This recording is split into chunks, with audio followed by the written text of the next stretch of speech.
Бүгін ерекше күн. Біздің отбасының демалыс күні. Таңертең күн күлімдеп, бәріміз қуанышпен ояндық. Анам асүйде тәтті тағамдар мен жеміс дайындап жатыр. Асүйдің іші балдай иіспен толды. Әкем көлікті жуып жатыр.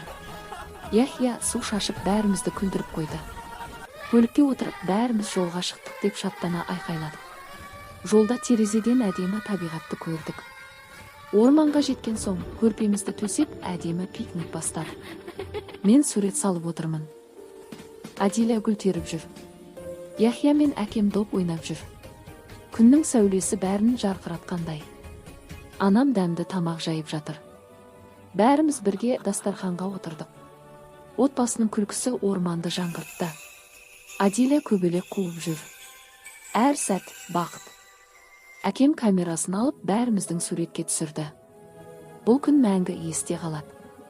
Күн батты. Біз көрпеге оранып аспандағы бұлттарға қарап отырмыз. Жанымыз тыныш, жүрегіміз жылы. Үйге қайтып бара жатқанда біз тәтті ұйқыға кеттік. Ата-анамыз бір-біріне қарап күлімсіреп қойды. Нағыз бақыт.